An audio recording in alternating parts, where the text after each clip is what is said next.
दोस्तों तो सबसे पहले हमें ये बताइए कि जवाहर नवोदय विद्यालय क्लास 11th का जो रिजल्ट है उसका इंतजार कौन कौन कर रहा है।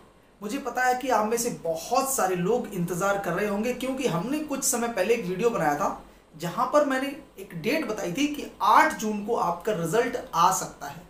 मैंने उस वीडियो में ये भी बोला था कि ये डेट जो है टेंटेटिव है। अगर आपने वो वीडियो मेरा ध्यान से देखा होगा और पूरा देखा होगा तो उसमें मैंने लास्ट में ये बताया कि ये डेट टेंटेटिव है, 100% फिक्स नहीं है। और 100% फिक्स क्यों नहीं है, इसके पीछे की एक बहुत बड़ी वजह है कि जवाहर नवोदय विद्यालय समिति के रिजल्ट की कोई डेट नहीं होती, उनका कुछ भी पता नहीं होता। और यही चीज़ मुझे सबसे ज़्यादा परेशान करती है। नवोदय विद्यालय समिति एक इतनी बड़ी संस्था है जिसके पूरे देश में स्कूल हैं, लगभग हर जिले में एक स्कूल है, 650 प्लस जवाहर नवोदय विद्यालय हैं। और एक इतनी बड़ी संस्था जब रन होती है और रन होने के बाद जब ऐसी चीज़ें निकल के आती हैं तब कहीं ना कहीं बहुत कष्ट होता है कि भाई इतनी बड़ी संस्था और कोई भी मैनेजमेंट नहीं है। मुझे मैनेजमेंट से बहुत ज़्यादा शिकायत है। जवाहर नवोदय विद्यालय समिति की मैनेजमेंट से इतनी शिकायत है कि आप एक एग्ज़ाम कंडक्ट कराते हो और उस एग्ज़ाम के बाद उसके रिजल्ट में इतना टाइम लगता है। भाई इतना समय लगता है। 10 फरवरी को एग्ज़ाम हुआ था, ठीक है, अभी तक रिजल्ट आने की जो थोड़ा बहुत सूचना प्राप्त होती है वो होती है प्राप्त हमें ऑफिस से, और ऑफिस वाले कहते हैं कि 15 दिन बाद आ जाएगा, 20 दिन बाद आ जाएगा। 15 दिन हो जाते हैं लेकिन रिजल्ट नहीं आता है, 20 दिन हो जाते हैं लेकिन रिजल्ट नहीं आता है, ठीक है। बहुत सारी चीज़ें आप लोग सुन रहे होंगे सोशल मीडिया पर, यूट्यूब पर, फेसबुक पर, बहुत सारी चीज़ें आपको देखने सुनने को मिल रही होंगी। हम इस चैनल पर आपको वही जानकारी देते हैं जो हमें नवोदय विद्यालय समिति से प्राप्त होती है, और वही जानकारी एज इट इज़ हम अपने वीडियोस के माध्यम से आप तक पहुंचा देते हैं, ठीक है। उसमें कभी ना कभी थोड़ा बहुत आगे पीछे हो जाता है, तो इसका मतलब ये नहीं है कि हमारी सूचना गलत है। मैंने बताया कि 8 जून को रिजल्ट टेंटेटिव है, यानी कि आने की उम्मीद है। कल मेरी बात हुई तो मैंने दिन में जब बात की तो ये बोला कि रिजल्ट कब आएगा, तो वहाँ से ये जवाब मिला कि अभी पश्चिम बंगाल से डेटा प्राप्त नहीं हुआ है। अब ये पश्चिम बंगाल का डेटा क्या है ये भी आप समझ लीजिए। भाई पश्चिम बंगाल में सबसे लास्ट में क्लास 11 का एग्जाम हुआ था, सेकेंड फेज समझ लो उसका।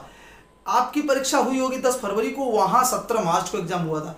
तो अभी तक पश्चिम बंगाल का डेटा नवोदय विद्यालय समिति में नहीं पहुंचा है, और इसीलिए रिजल्ट आने में थोड़ी सी देरी हो रही है। अब ये देरी कितनी होगी ये भविष्य के गर्त में है, भाई कब तक वो रिजल्ट आएगा, ठीक है। मैं ये मान के चलता हूँ कि आपका इस जून के अंतर्गत आपका रिजल्ट आ जाना चाहिए, क्योंकि बच्चों की क्लासेस चल रही हैं और बहुत सारे बच्चे हैं जो आगे क्लासेस में एडमिशन लेना चाहते हैं क्लास 11th में, और वहाँ पर स्ट्रीम भी डिसाइड करना चाहते हैं। लेकिन अगर मान लो एडमिशन लेने के बाद आपका नंबर आता है, आपका सिलेक्शन होता है, तो कहीं ना कहीं आपके पैसे का नुकसान होगा। आप वहाँ एडमिशन ले लेंगे, फिर डॉक्यूमेंट्स जो है बनवाएंगे, और यहाँ भी नंबर आ जाता है तो पैसे का नुकसान होगा, बच्चों की क्लासेस का नुकसान होगा। तो नवोदय विद्यालय समिति को ये चाहिए भाई कि आप अपना रिजल्ट टाइमली जो है वो जारी कर दीजिए। और एक बात, लास्ट ईयर नवोदय विद्यालय समिति क्लास 11 का रिजल्ट आया था, किसी को पता भी नहीं लगा था। स्कूल से डायरेक्टली फोन आने लगे थे, स्कूल से डायरेक्टली फोन आने लगे थे सिलेक्टेड बच्चों के पास। ऑफिशियली रिजल्ट अनाउंस ही नहीं हुआ।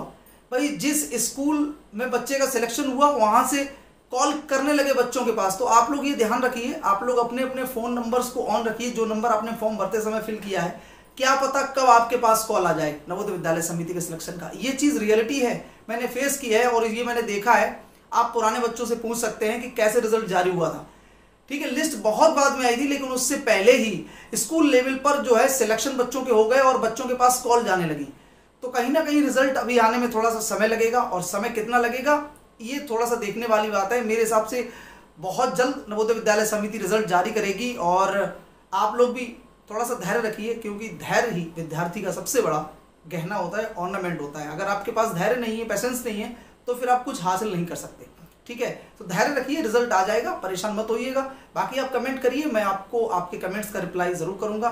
मैं किसी भी कमेंट को जो है डरता नहीं हूँ किसी कमेंट के रिप्लाई करने से। कल एक भैया बोल रहे थे सर जवाब नहीं दे रहे हो। भाई जवाब मैं क्यों नहीं दूंगा, मैंने जवाब दिया, और हर कमेंट का जवाब देता हूँ, कभी वीडियो बना के, कभी रिप्लाई करके, ठीक है। इंतजार करिए, मैं भी आपके साथ इंतजार करता हूँ। जैसे ही रिजल्ट आ जाएगा, बच्चों का जो है रोल नंबर और registration number, date of birth हमारे पास में है, 1-2 बच्चों का, हम बता देंगे कि आप लोग रिजल्ट कैसे चेक कर सकते हैं, ठीक है। जय हिंद, बाय, टेक केयर।